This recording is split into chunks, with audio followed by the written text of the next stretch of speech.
अस्सलामुअलैकुम स्टूडेंट्स। बेटा chapter number 1 part 2 computer data basics पढ़ रहे थे हम, और नेक्स्ट टॉपिक हमारा is very important topic with respect to long question of 8 marks. First chapter से अगर आपको आ जाए तो ये लॉन्ग में आ सकता है, आया भी हुआ है बोर्ड के अंदर, और इजी टॉपिक है, मुश्किल नहीं है। ध्यान से समझिएगा, इसमें आपने कॉन्सेप्ट को समझने की कोशिश करनी है with the help of diagram कि हम क्या करना चाह रहे हैं। तो हमारा जो टॉपिक है that is types of database models. हमारे पास हमारा जो डेटाबेस है डिफरेंट टाइप्स के होते हैं मॉडल्स। जब आप उसको इम्प्लीमेंट करते हैं तो आप कैसे इम्प्लीमेंट कर सकते हैं, तो डेटाबेस मॉडल्स से मुराद क्या ले रहे हैं हम। डेटाबेस हम देख चुके हैं, database is the collection of logically related file. हमने ये पढ़ा था कि हमारे पास डेटाबेस की जब आपने बात की थी कि database is a logically related files की एक कलेक्शन है, लाइक दिस। इफ़ हमारे पास दिस इज़ एन डेटाबेस, ये डिफरेंट टाइप्स ऑफ फाइल्स हैं इसके अंदर। तो ये यहाँ पर इंफॉर्मेशन मौजूद है, हमारे पूरा डाटा यहीं पर मौजूद है इस डेटाबेस के अंदर। अब इस डेटाबेस में मौजूद डाटा को आपने यूज़र्स तक आगे पहुंचाना, तो आप कैसे पहुंचाएंगे? आप कौन सा मॉडल यूज़ करेंगे डेटाबेस के डाटा को यूज़र तक पहुंचाने के लिए, यूज़र की एक्सेस में लाने के लिए हमें कोई मॉडल यूज़ करना पड़ेगा। लाइक अगर आप चाह रहे हैं डेटाबेस का मॉडल सारा का सारा डायरेक्ट हर कोई यूज़र यूज़ कर ले, एक तरीका ये है। आप ये भी चाह सकते हैं कि इसका कुछ डाटा कुछ लोग यूज़ कर सकें, सबकी एक्सेस में ना आए। आप अपनी मर्ज़ी का डाटा अपने कुछ लोगों तक स्टेप बाय स्टेप डिवाइड कर सकें उनकी एक्सेस में। तो डिफरेंट टाइप्स हैं हमारे पास, टेक्निक्स हैं, मॉडल्स हैं जो अप्लाई किए जाते हैं। उसके बाद उस मॉडल के मुताबिक डेटाबेस का जो यूज़र है वो उस बेस के डाटा तक एक्सेस हासिल कर सकता है, जो राइट्स आपने उसको असाइन कर दिए हैं। तो हमारे पास डिफरेंट टाइप्स ऑफ मॉडल है डेटाबेस के। मॉडल कौन से हैं, वन बाय वन करके हम उन मॉडल्स को रीड करते हैं। तो हमारे पास जो फर्स्ट मॉडल है that is hierarchical model. Hierarchical model is a network model. Database model कैसा होता है उसको देखते हैं। तो फर्स्ट मॉडल इज़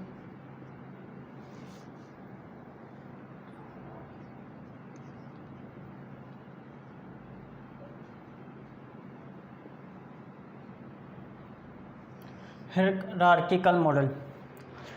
तो उससे पहले, इस मॉडल पर आने से पहले अगर हम कुछ रिकॉल करें, हमारे पास एक ऑर्गेनाइजेशन चार्ट होता है, एक हायरार्की होती है किसी भी अदारे के अंदर, किसी भी ऑर्गेनाइजेशन के अंदर। जब हम बात करते हैं तो एक जो उनके राइट्स हैं वो स्टेप बाय स्टेप डिवाइड हो रहे होते हैं। लाइक एक सिंपल ऑर्गेनाइजेशन की बात करते हैं तो हमारे जो ऑर्गेनाइजेशन का ओनर है या उसका जो CEO है, तो उसके पास मैक्सिमम राइट्स होते हैं। टॉप लेवल पर ओनर है, CEO है यहाँ पे। उसके नीचे आ जाते हैं different types of manager, like CEO आ गया, उसके पास मैक्सिमम राइट्स, उसने कुछ राइट्स को डिवाइड कर दिया नीचे अपने मैनेजर्स पर। मैनेजर्स के पास कुछ राइट्स आ गए, बट वो राइट्स कम हैं CEO से। उन मैनेजर्स को आगे असाइन कर दिए गए उनके सुपरवाइज़र्स। उन मैनेजर्स ने कुछ राइट्स असाइन कर दिए सुपरवाइज़र्स को, फिर नीचे वर्कर आ जाते हैं। तो एक हायरार्की चलती आ रही है, एक चार्ट चलता आ रहा है, CEO, manager, supervisor, then workers. अगर इसको देखें, मैं आपको कहूँ जी वर्कर को कोई प्रॉब्लम है तो क्या वो डायरेक्ट CEO से बात करेंगे? नहीं, वो अपने से ऊपर हायरार्की में जो लोग हैं लाइक सुपरवाइज़र, वो सुपरवाइज़र के साथ बातचीत करेंगे। सुपरवाइज़र बात करना चाहे तो वो मैनेजर से, और मैनेजर आगे फिर अपने से ऊपर में जो हायरार्की में लोग हैं। तो एक स्टेप चलता आ रहा है, स्टेप बाय स्टेप एक चार्ट चलता आ रहा है, नीचे से ऊपर, ऊपर से नीचे एक हायरार्की है। इसी तरह से स्कूल कॉलेजेस की बात करें, वहाँ पर भी हायरार्की है। हमारे एक CEO साहब, maximum rights, powerful person with respect to other employees of that school और कॉलेज और ऑर्गेनाइजेशन। उसके नीचे प्रिंसिपल, कैंपस का जो प्रिंसिपल है वो आ जाते हैं, उनके पास थोड़े कम राइट्स हैं। फिर प्रिंसिपल से नीचे हमारे जो हेड मैनेजमेंट स्टाफ आ जाता है, उसके बाद टीचर्स आ जाते हैं, देन स्टूडेंट्स आ जाते हैं। अब स्टूडेंट्स को कोई प्रॉब्लम है वो डायरेक्ट सीईओ के पास नहीं जाए तो एक हायरार्की को फॉलो करेंगे। तो हायरार्की समझाना चाह रहा था, एक चार्ट होता है जिसके अंदर स्टेप बाय स्टेप इम्प्लीमेंटेशन की जाती है किसी चीज़ की, तो उसको हम कहते हैं कि हायरार्की है हमारे पास। तो हायरार्किकल डेटाबेस का जो मॉडल है ये भी कुछ इसी तरह से मॉडल है कि हमारे पास एक रूट नोड होती है, एक पेरेंट नोड होती है लाइक दिस, और यहाँ से नीचे डाटा हमारा जो है डिवाइड हो जाता है चाइल्ड के अंदर। फिर उसको फर्दर हम देखें तो आप फर्दर डिवाइड कर नीचे स्टेप सिमिलरली। तो ये हमारे पास एक हायरार्की आ गई है। अगर हम देखते हैं तो ये हमारा टॉप है। अच्छा, हायरार्की में हमारा जो डेटाबेस मॉडल है हायरार्किकल, इसके ऊपर जो ऊपर नोड है that is called parent node, और उससे जो नीचे होती है वो उसकी चाइल्ड नोड होती है। तो पेरेंट और ये नीचे उसकी चाइल्ड, ये पेरेंट ये नीचे उसकी चाइल्ड, तो इस तरह से ये हो रहा है। अगर हम देखें हायरार्किकल मॉडल एक ऐसा मॉडल है स्टूडेंट्स जिसके अंदर every child has exactly only one parent. इसको हम ऐसे डिफाइन करते हैं,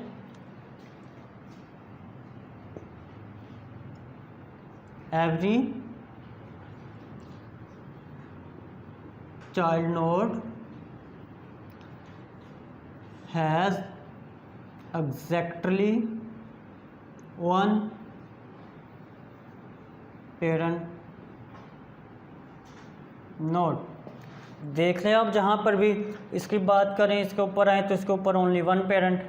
सिमिलरली ये चाइल्ड नोड है, इसके ऊपर only one parent node, child node है उसके ऊपर ओनली वन पेरेंट नोड। एक ऐसा डेटाबेस का मॉडल जिसके अंदर हर एक जो हमारे पास चाइल्ड नोड है उसके पास एग्जैक्टली वन पेरेंट नोड हो, तो हम कहते हैं हमारे पास एक हायरार्किकल मॉडल है। तो हायरार्किकल मॉडल इस तरह से ऑर्गेनाइजेशन चार्ट की तरह होता है। अब आपको डेटाबेस की सेंस में अगर मैं समझा पाऊँ, लेट्स सपोज हमारा डेटाबेस है, तो हमारा जो डेटाबेस का मैक्सिमम डाटा है वो यहाँ पर है, इस वाली नोड के एक्सेस में है, यहाँ पर पड़ा हुआ है। अब यहाँ पर डाटा है, अब वो जो डेटाबेस का डाटा है ये जो पर्सन है या इस लेवल पर मौजूद जो यूज़र है उसका, वो इसको कम्प्लीटली एक्सेस कर सकता है। अब उसने उसको डिवाइड किया उसमें से में अकॉर्डिंग टू नीड, उसने अपने से जो नीचे हायरार्की में है जो स्टेप में नेक्स्ट यूज़र है वहाँ पर उसने उसको डिवाइड किया। अब ये जो है ये यहाँ तक एक्सेस रख सकते हैं, बट इससे थोड़ी कम, में भी उसने जितने राइट दे दिए उतनी एक्सेस। तो ये डेटाबेस यहाँ तक आया, यहाँ से आते आते अब यहाँ पर आगे इनके पास जो एक्सेस थी उसमें से ज़रूरत के मुताबिक उन्होंने अपने से नीचे वाली नोड को एक्सेस दी इस डेटाबेस तक। तो ज़रूरत के मुताबिक डेटाबेस नीचे से नीचे हमने एक्सेस दी, तो डेटाबेस सब लोग एक जितनी एक्सेस हासिल नहीं कर पा रही इस नेटवर्क मॉडल में। बहुत ज़्यादा कहते हैं सिक्योर होता है इसके अंदर, क्योंकि डेटाबेस तक एक्सेस जो होता है हमारे तमाम यूज़र एक जितनी नहीं रखते, ज़रूरत के मुताबिक होती है। आपको एक अगर एग्जांपल दें, आप बोर्ड के पेपर्स में अपने मार्क्स देखते हैं, ऑनलाइन रिज़ल्ट चेक करते हैं, तो हम यूज़र हैं, एंड यूज़र हैं उसके, हमारे पास जितनी एक्सेस है वो इतनी है कि आप रोल नंबर एंटर करके अपना रिज़ल्ट कार्ड देख सकें। कुछ भी नहीं कर सकते आप कहें जी मेरे नंबर तो 2 कम है, मैं इसमें से 3 ज़्यादा कर लूँ, ऐसा पॉसिबल नहीं है, बिकॉज हमारे राइट्स नहीं है ये करने के, इख्तियार में नहीं है, हमारी एक्सेस ही नहीं है डेटाबेस में इन कामों के लिए। बट आपके पास जो एक्सेस है वो आपने यूज़ की। आप क्या समझते हैं कि क्या कोई भी ऐसा पर्सन नहीं है जो आपके नंबर ज़्यादा ना कर सके? आपकी मिस्टेक से अगर नंबर में कोई प्रॉब्लम आई, इंक्रीज़ किया जाता है, रिज़ल्ट अपडेट होता है, तो कोई पर्सन तो है तो जो एक्सेस रखता है आपके मार्क्स को चेंज करने के लिए, मतलब उस पर्सन की एक्सेस ज़्यादा है डेटाबेस तक आपसे। हो सकता है उस पर्सन से भी ऊपर कोई पर्सन है जो उसको ऑर्डर देगा तो वो काम करेगा, उसकी एक्सेस उससे भी ज़्यादा होगी। तो डिफरेंट लेवल्स पर डेटाबेस, जो डिफरेंट लेवल्स पर डेटाबेस को यूज़र जो यूज़ कर रहे हैं उनकी एक्सेस डिफरेंट हो जाती है। एक हायरार्की में हम काम करते हैं, इन हायरार्किकल नेटवर्क मॉडल डिवाइड कर दिया जाता है डेटाबेस के डाटा को डिफरेंट पार्ट्स में, लेवल्स में, और उनकी एक्सेस को डिफ़ाइन कर दिया जाता है। तो ये ऐसा जो नेटवर्क डेटाबेस का एक मॉडल है, that is called hierarchical database model. Next हमारे पास नेटवर्क मॉडल है।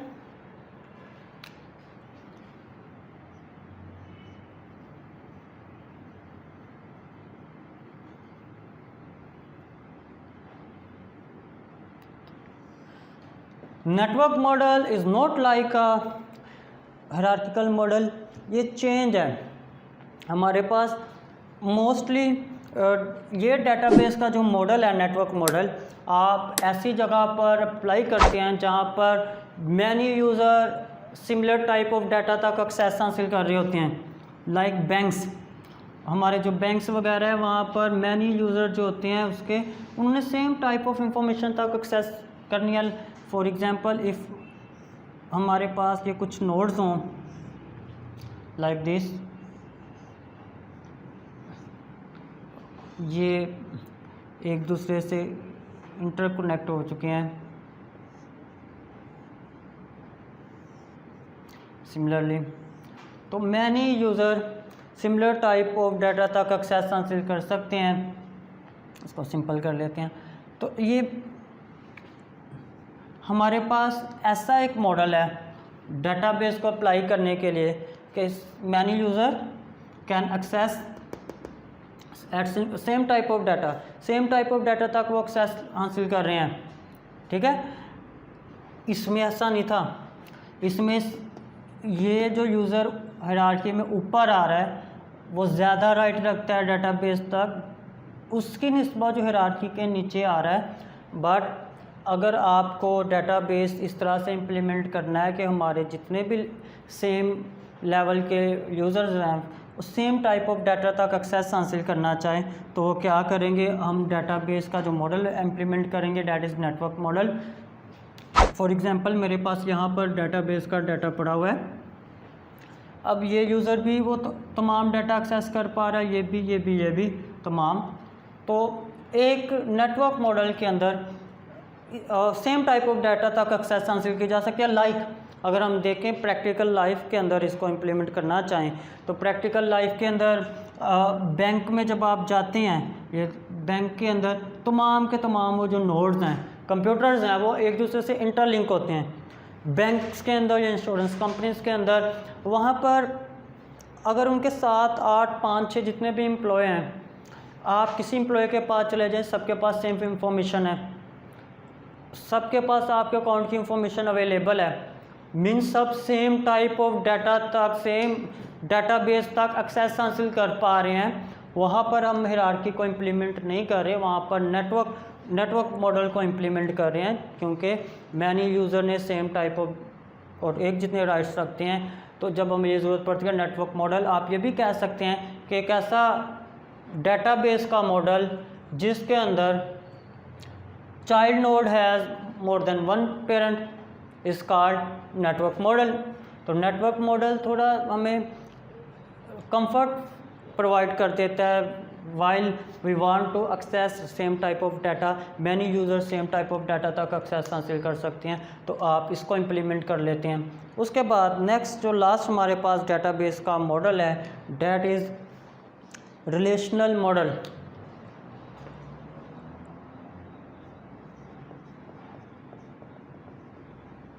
रिलेशनल मॉडल रिलेशंस क्रिएट करता है।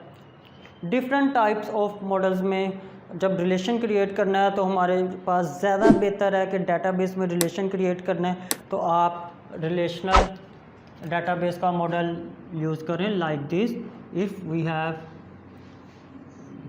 डेटाबेस एंड अदर डेटाबेस, ये एक दूसरे से इंटरलिंक है डेफिनेटली।